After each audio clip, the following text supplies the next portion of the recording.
जळगावात शासकीय महाराष्ट्र कंत्राटदार महासंघाचा आक्रोश मोर्चा निघणार आहे। कंत्राटदारांचं बिल अडकवल्यामुळे आता संतप्त झालेले कंत्राटदार रस्त्यावर उतरलेत। प्रलंबित बिल जोवर मिळत नाही तोवर काम बंद आंदोलन सुरू ठेवण्याचा इशारा देण्यात आलाय।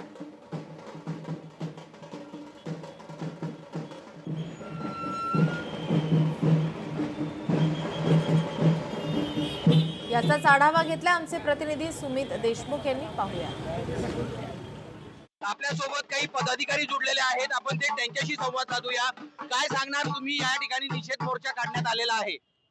हा निषेध मोर्चा आणि आक्रोश मोर्चाही आहे। तसं पाहिलं तर आमच्या ठेकेदारांवरती आज हजारो लोकांची कुटुंब, मजुरांची कुटुंब अवलंबून असतात। त्यात आपण स्टाफ म्हणा, त्याचप्रमाणे मजूर आहेत, कर्मचारी आहेत, त्याचप्रमाणे मटेरियल सप्लायर आहेत। परंतु आता या 10वीच्या परीक्षा चालू आहेत, त्याच्यामुळे आम्ही असं एक ठरवलं की आपण एक छोटेखानी मोर्चा काढूया, कारण 10वीच्या विद्यार्थ्यांना त्रास व्हायला नको, त्याचप्रमाणे नागरिकांची गैरसोय व्हायला नको, म्हणून आम्ही एक छोटेखानी आक्रोश मोर्चा काढलेला आहे। मग असे असताना जर 10 महिने झालेले आहेत तर आमची एक रास्त अपेक्षा होती की ठेकेदारांना कमीत कमी 60-70% निधी मिळावा, कारण 10 महिन्यापासून सर्वच ठेकेदारांचे आज आपण पाहिलं तर आर्थिक विवंचनेतून जात आहेत। हा राज्यव्यापी आंदोलन आहे तुमचं?